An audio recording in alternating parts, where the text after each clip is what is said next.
Good morning student, class fourth.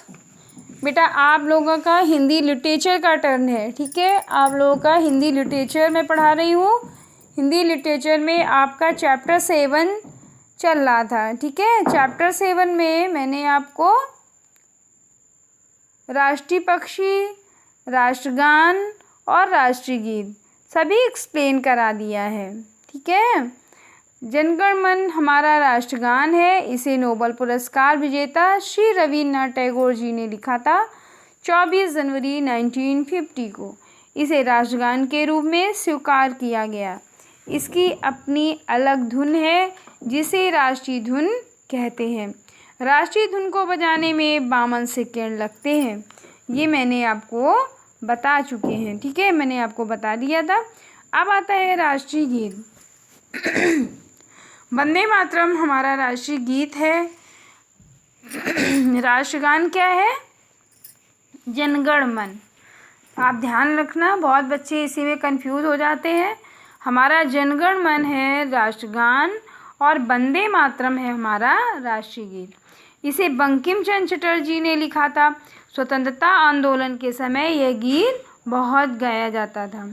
Vande Mataram का नारा भी उस समय हर भारतवासी के मुंह पर था। इसे प्रथम बार 1896 में कांग्रेस के अधिवेशन में गाया गया था। ओके। भारत की राष्ट्रीय नदी गंगा है। गंगा नदी में पाई जाने वाली डॉल्फिन मछली भारत का राष्ट्रीय जलीय पशु है।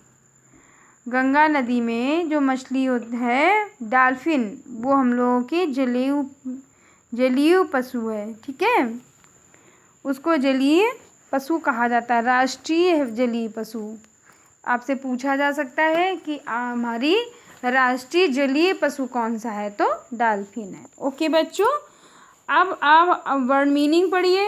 वर्ड मीनिंग आप चैप्टर का नाम डालेंगे चैप्टर 7, ठीक है। चैप्टर 7 डालने के बाद आप लोग वर्ड मीनिंग लिखेंगे।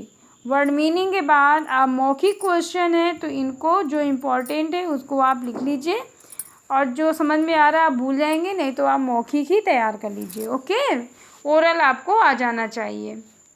कभी एग्जाम में आता है तो अगर ओरल आपको आ रहा है तो आप लिख लोगे। प्रतीक मीन्स होता है चिन्ह। अपमांस मीन निरादर। मध्य मीन बीच में। वृषभ मीन सांड। आकृति मीन्स सकल। और नृत्य मीन्स नाच।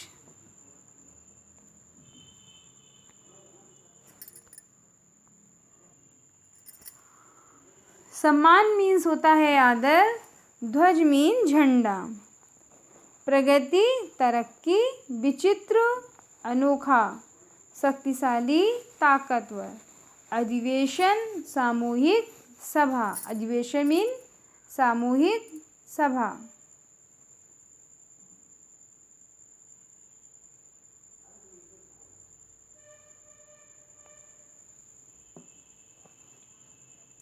ध्वज मीन झंडा होता है। विचित्र मीन्स अनोखा और शक्तिशाली मीन्स ताकतवर। अधिवेशन मीन्स सामूहिक सभा। अब आते हैं क्वेश्चन पे। क्वेश्चन समझिए। किनका अपमान राष्ट्र का अपमान माना जाता है? तो बेटा हमारे फ्लैग का अपमान, ठीक है, हमारे झंडे का अपमान राष्ट्र का अपमान माना जाता है। राष्ट्रीय ध्वज में किस किस रंग की पट्टी लगी है? ये रंग किस बात के सूचक है? तो राष्ट्रीय ध्वज में 3 रंग की पट्टी लगी है, जिनमें फर्स्ट पट्टी आपकी सबसे तिरंगे के सबसे ऊपर केसरिया और बीच में सफ़ेद और सबसे नीचे गहरे हरे रंग की पट्टी है। केसरिया भाग आपका वीरता और वरदान का सूचक है। सफ़ेद भाग सच्चाई और शांति का सूचक है।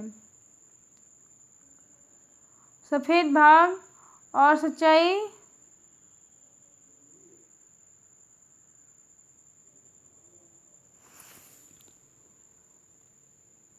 सफ़ेद भाग सच्चाई और शांति का सूचक है। तिरंगे का हरा भाग देश की समृद्धि और खुशहाली का सूचक है। ओके बच्चों, तो ये आपको समझ में आया कि हमारे झंडे में 3 कलर की पट्टियाँ हैं। तो फर्स्ट पट्टी जो है हमारे सबसे ऊपर तिरंगे में केसरिया कलर की है। तो केसरिया रंग जो हमारा है वो किसका सूचक है? सफ़ेद और केसरिया भाग हमारे वीरता और बलिदान का सूचक है। सफ़ेद भाग सच्चाई और शांति का सूचक है। तिरंगे का हरा भाग समृद्धि और खुशहाली का सूचक है।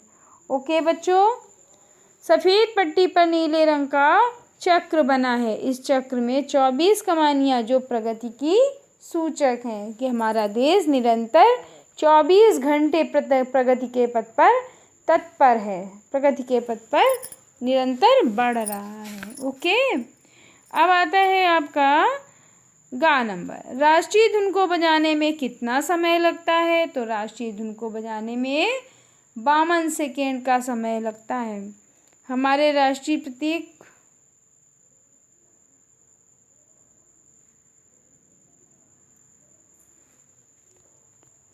हमारा राष्ट्रीय प्रतीक क्या है? राष्ट्रीय धुन को बजाने में कितना समय लगता है? मैंने आपको बता दिया कि 52 सेकेंड का समय लगता है। और हमारा राष्ट्रीय प्रतीक क्या है, इसकी क्या क्या विशेषताएं हैं?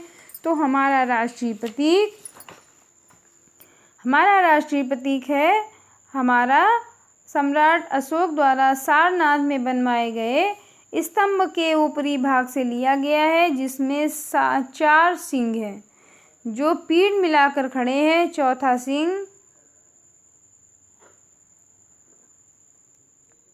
चौथा सिंह पीछे होने के कारण सब सामने से दिखाई नहीं देता है। ठीक है, और नीचे इसमें जो चक्र बना है इसके दाहिनी ओर वृषभ, बाईं ओर अश्व है। उसके नीचे लिखा है सत्यमेव जयते। ठीक है, ये हमारा राष्ट्रीय प्रतीक हो गया और ये इसकी विशेषता हो गई कि इसमें सत्यमेव जयते लिखा हुआ है।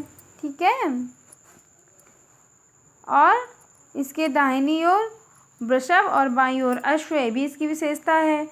चौथा सिंह पीछे होने के कारण सामने दिखाई नहीं देता है। इसके बीचों बीच एक चक्र बनाया गया है, ये भी सही है।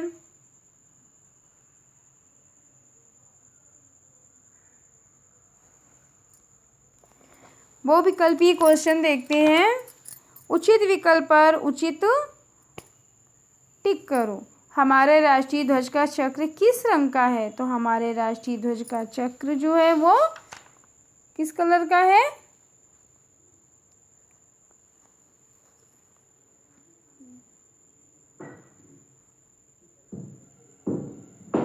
नीले रंग का चक्र है। हमारे राष्ट्रीय ध्वज का चक्र जो है वो नीले रंग का है। भारत का राष्ट्रीय पशु क्या है? तो भारत का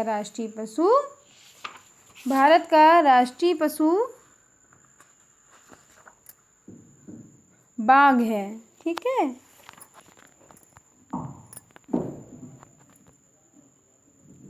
बाघ की कितनी प्रजातियां हैं? तो बाघ की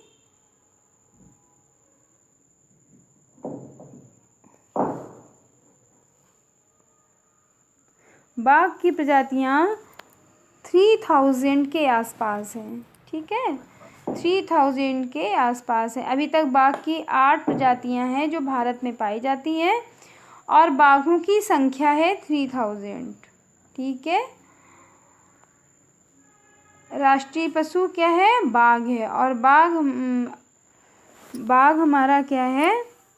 राष्ट्रीय पशु है और इसकी 8 प्रजातियां भारत में पाई जाती हैं। हमारा राष्ट्रगान क्या है? जन गण मन।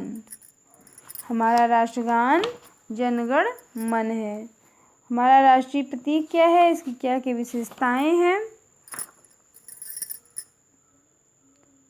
हमारा राष्ट्रीय प्रतीक क्या है?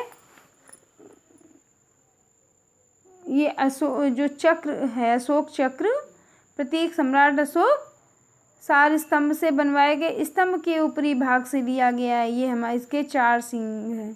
इसमें 4 सिंह हैं जो पीठ मिलाकर खड़े हैं और चौथा सिंह पीछे होने का कारण दिखाई नहीं देता है। तो इसके बीचों बीच में जो चक्र बना है वही हमारा राष्ट्रीय प्रतीक है। ओके बच्चों,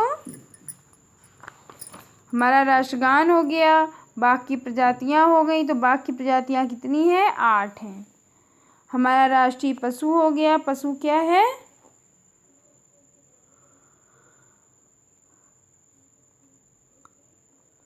हमारा राष्ट्रीय पशु बाघ है।